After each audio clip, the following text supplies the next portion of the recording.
রাজনৈতিক কর্মী সম্মেলন। এই কর্মী সম্মেলনে আমাদের সর্বভারতীয় মহিলা কংগ্রেসের মাননীয় অধ্যক্ষা আদরণীয় অলকা লাম্বাজি উনি অংশ নিতে দিল্লি থেকে এখানে এসে পৌঁছেছেন। ভারতবর্ষের বিভিন্ন রাজ্যে নারী ন্যায় রাহুল গান্ধীর মণিপুর থেকে মুম্বাই অভিমুখে ভারত জোড়ো ন্যায় যাত্রায় যে 5টি ন্যায় নিয়ে এই যাত্রা শুরু হয়েছে, তার মধ্যে একটি নারী ন্যায়। এই নারী ন্যায়কে সামনে রেখে সমগ্র দেশ জুড়ে সর্বভারতীয় মহিলা কংগ্রেস এবং এই মহিলা কংগ্রেসের সভানেত্রী শ্রীমতী অলকা লাম্বাজি উনি কর্মসূচি করে বেড়াচ্ছেন।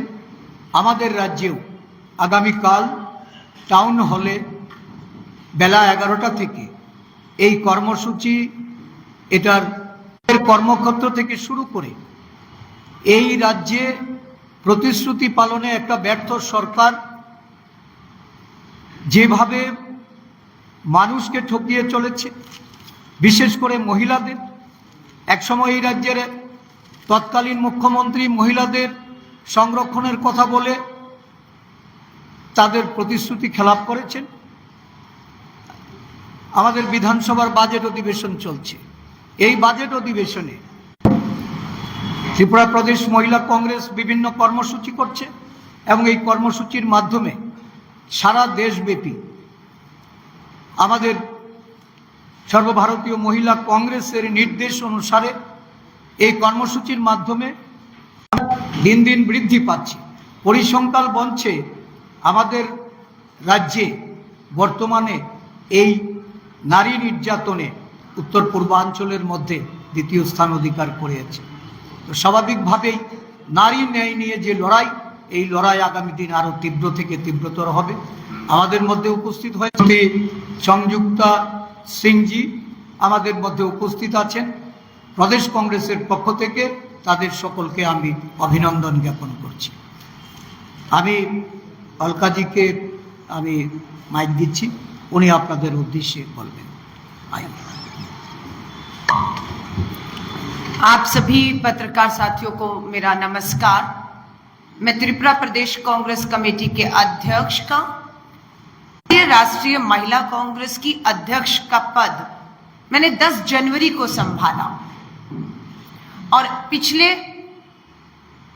लगभग 50 दिनों में मैंने लगभग 22 राज्यों का दौरा किया। इन 22 राज्यों के दौरे में मैं 2 दिन पहले हरियाणा में, कल तमिलनाडु कन्याकुमारी में और आज अगरतला में आपके बीच में हूं। पूरे देश में भाजपा के नरेंद्र मोदी जी का परिवार है। हम इस परिवार के पोस्टर में जो शामिल हैं वो कोई और नहीं, भाजपा के विधायक हैं, भाजपा के सांसद हैं, भाजपा के मंत्री हैं और ये सभी के सभी गंभीर यौन उत्पीड़न और बलात्कारों के दोषी हैं। इनमें कुछ को कुलदीप सिंह सैनी भाजपा ने जो है सत्ता लगातार कर रही है।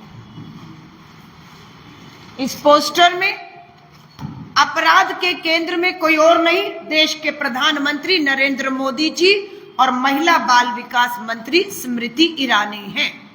जिस शख्स के साथ ये दिख रही है कौन है? प्रधानमंत्री जी के संसदीय क्षेत्र वाराणसी के में बीएचयू में पढ़ने वाली बेटी के सामूहिक बलात्कारियों की तस्वीरें प्रधानमंत्री हुई, पर गिरफ्तारी अभी तक नहीं। संदीप सिंह सैनी हरियाणा की भाजपा की डबल इंजन की सरकार में मंत्री हैं। गंभीर यौन उत्पीड़न के आरोप है, एफआईआर है, लेकिन हरियाणा पुलिस भी दिल्ली पुलिस की तरह कोई कार्रवाई नहीं करती। कुलदीप सिंह सेंगर, रमेश बीजेपी एमएलए, राम दुलारे, चिन्मयानंद, ये सब। और ये जब मैं आज सुबह आई हूं, ये आपकी त्रिपुरा की अगरतला के अखबारों की हेडलाइन है। Delhi high court issues notice on wrestlers plea against WFI election. Brijbhushan Sharan Bhajpa के सांसद रेसलिंग त्रिपुरा में अगर आप बात करें तो नॉर्थ ईस्ट स्टेट के अंदर नंबर 1 अपराध में महिलाओं के प्रति अगर कोई राज्य है तो वो त्रिपुरा खड़ा हुआ है।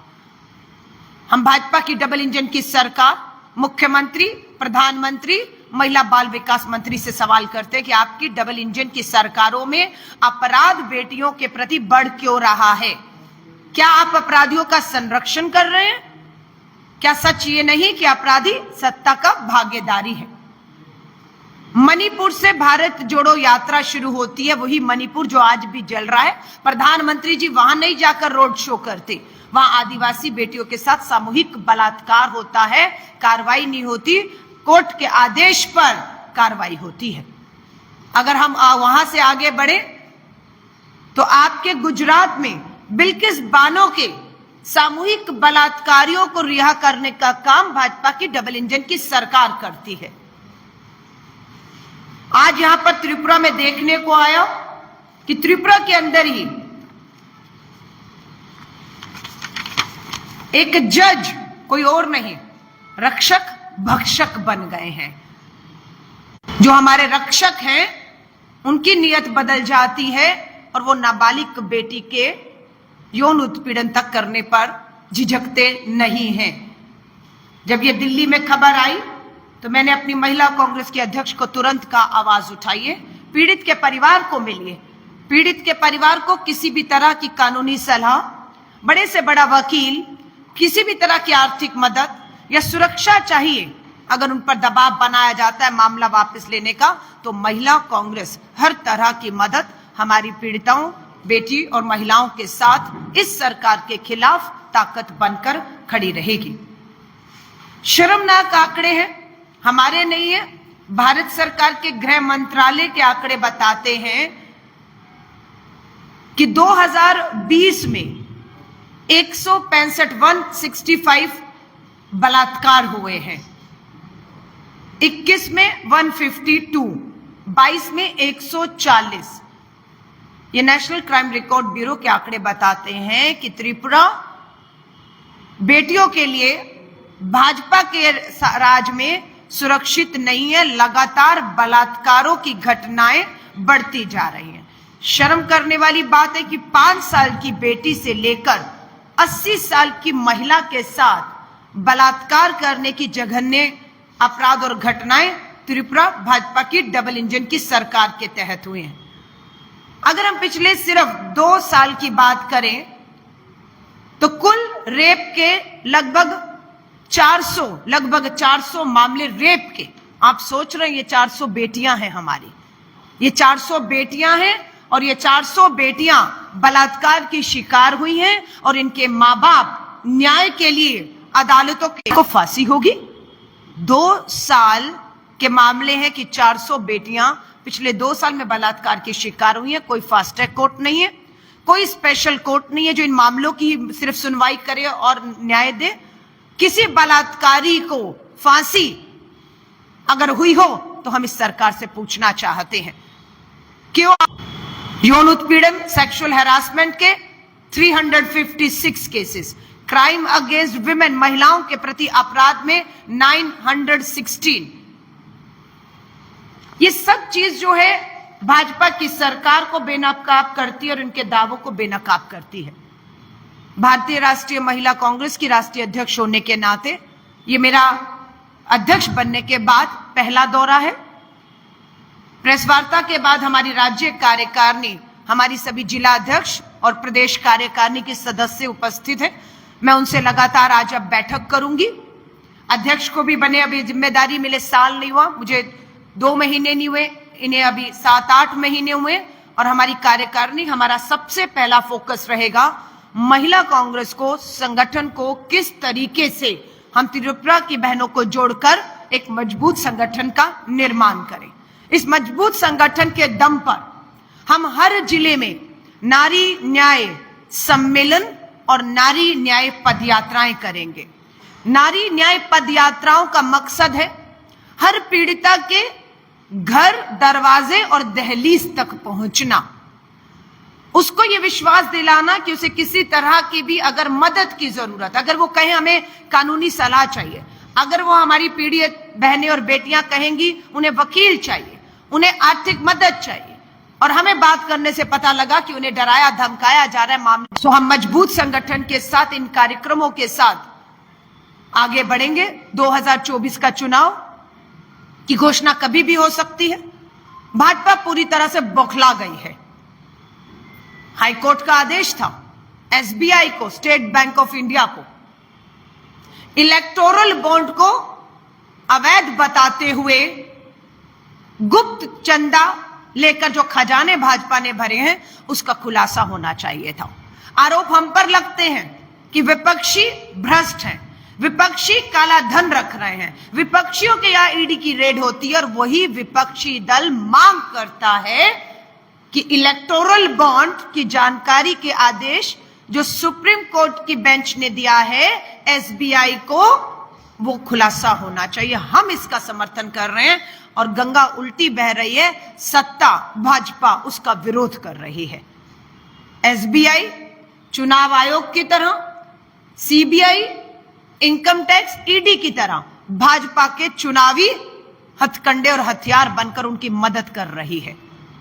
हम सुप्रीम कोर्ट से निवेदन करेंगे दबाव बनाए रखें, एसबीआई को 6 मार्च तक सारी सूची जो इलेक्टोरल बॉन्ड में, क्योंकि आरोप लगते रहे कि चुनावी चंदे में क्या टेरर फंडिंग तो नहीं है, क्या ड्रग माफिया का तो पैसा नहीं है, क्या काला धन रखने वालों को ब्लैकमेल करके उनसे पैसा लेकर उनके मामले खत्म कर तो नहीं कर दिए गए। ये खुलासे भाजपा की सरकार को बेनकाब करते, लेकिन भाजपा हिचकिचा रही है, एसबीआई को रोक रही है और एसबीआई कह रहा है कि चुनाव खत्म होने के बाद वो ये जानकारी देंगे, जिसका भारतीय राष्ट्रीय कांग्रेस विरोध करता है। चुनाव आयोग से पिछले 5-6 महीनों से लोकतंत्र में विपक्षी दल मिलकर मिलने का समय मांग रहे हैं। देश के लोग भी हैरान हैं कि मुख्य चुनाव आयोग संवैधानिक पद है, संवैधानिक संस्थाएं हैं, देश चुनाव की ओर जा रहा है। 140 करोड़ के भारत में 100 करोड़ लोग मतदान करेंगे, विपक्ष समय मांग रहा है। क्या मजबूरी है मुख्य चुनाव आयुक्त की? क्या मजबूरी है? क्या दबाव है? क्या लालच है? हमें नहीं मालूम, लेकिन सवाल लोकतंत्र में उठता है कि मुख्य चुनाव आयुक्त और 2 सदस्य क्यों विपक्षी दलों को मिलने का समय नहीं दे रहे। मुख्य चुनाव आयुक्त की नियुक्ति पर भी 5 जजेस की बेंच ने फैसला सुनाया था कि मुख्य चुनाव आयुक्त निष्पक्ष होना चाहिए, वो एक मतदाता के वोट का प्रहरी होना चाहिए, वो जिसे वोट दे उसे उसका वोट पहुंचाने तक की जिम्मेदारी चुनाव आयुक्त की होनी चाहिए। मुख्य न्यायाधीश इस नियुक्ति में शामिल थे, लेकिन भाजपा ने 400 सीटें पार करने का दावा करने वाली भाजपा ने डर कर सत्ता और संख्या के दम पर सुप्रीम कोर्ट की 5 जजेस के बेंच के फैसले को पलटा और मुख्य न्यायाधीश को मुख्य चुनाव आयुक्त की नियुक्ति से बाहर कर दिया। कांग्रेस के ऊपर इनकम टैक्स, भाजपा का फिर मैं कहूंगी चुनावी मशीन हमारे खातों को सील करने के आदेश देती है, लेकिन हमारे वकील कोर्ट के सामने पेश हुए और कोर्ट ने हमें राहत देते हुए हमारे अकाउंट जो चुनाव से ऐन वक्त पहले भाजपा के इनकम टैक्स ने सीज करने की बात की थी उसे खोला गया, पर 65 करोड़ रुपया हमारे खजाने से निकाला जाता है। तो आप देख रहे हैं चुनाव आयुक्त हो, इनकम टैक्स हो, ईडी हो, आज देश पूछ रहा है प्रधानमंत्री जी 10 साल आप सत्ता में थे, डबल इंजन की सरकार है आपकी, ईडी, सीबीआई, पुलिस, सत्ता, सरकार, विभाग, फाइलें आपके पास, 10 साल कम पड़ गए। एक भी आरोप आप कांग्रेस के नेताओं के खिलाफ 10 सालों में साबित नहीं कर पाए। आज भी कोरे, खोखले, झूठे आरोप पे आरोप लगाकर आप सोच रहे एक तरफा चुनाव जीत जाएंगे। भागीदारी न्याय, युवा न्याय की बात करें तो आज करोड़ों युवा बेरोजगार घूम रहा है। वायदा था 2 करोड़ नौकरी हर साल, 20 करोड़ नौकरी देनी थी। सच्चाई है कि 4 करोड़ युवा आज बेरोजगार खड़ा है, इस पे आप बात नहीं करते हैं। महिलाओं पर महंगाई की बात की थी, पेट्रोल हो, डीजल हो, एलपीजी गैस के सिलेंडर हो, आज महंगाई चरम पर है। कच्चे तेल की कीमतें गिरी हुई हैं, लेकिन उसका लाभ देश के लोगों को नहीं मिल रहा है। महिला सुरक्षा की बात कहें तो आपके आंकड़े आपके सामने मैंने रखे कि नाबालिग बेटियों के बलात्कार में भी भाजपा के नेता किस तरह से शामिल है। किसान की बात कहें तो न्यूनतम समर्थन मूल्य कानून देना था आपने, आय दुगनी करनी थी किसान की, किसान का कर्ज माफ करना था और ये कोशिश थी कि किसान आत्महत्या करना बंद कर दे। पर सच्चाई ये है कि दिल्ली की दहलीज पर बैठा है आज किसान। हाईकोर्ट को यह कहना पड़ता है ये अन्नदाता किसान है, या आतंकी नहीं है जिन पे आप गोलियां बरसा रहे हैं। और 2 किसान अभी इस आंदोलन में शहीद हुए हैं। दिल्ली में आविष्कार हो रहा है कि सफलतापूर्ण ड्रोन से किसानों के ऊपर कैसे आंसू गैस के गोले छोड़े जाते हैं। तो 5 न्याय की बात श्री राहुल गांधी जी कर रहे हैं। महिला कांग्रेस बेनकाब करने का सबूत और चेहरों के आधार पर यह काम महिला कांग्रेस करेगी। ये मोदी जी का परिवार है, कल से मोदी जी का परिवार, मोदी जी का परिवार, ये है प्रधानमंत्री जी आपका परिवार। हम पूछना चाह रहे हैं, ये महिला कांग्रेस और त्रिपुरा की बहनें आपसे पूछ रही हैं, प्रधानमंत्री जी क्या ये हैं आपके परिवार के सदस्य जो हमारी नाबालिग बेटियों के बलात्कारों के दोषी और अपराधी हैं, जिन्हें बचाने का काम आप कर रहे हैं। मैं आप सब पत्रकार साथियों का धन्यवाद करती हूं और आपके सवालों का स्वागत है।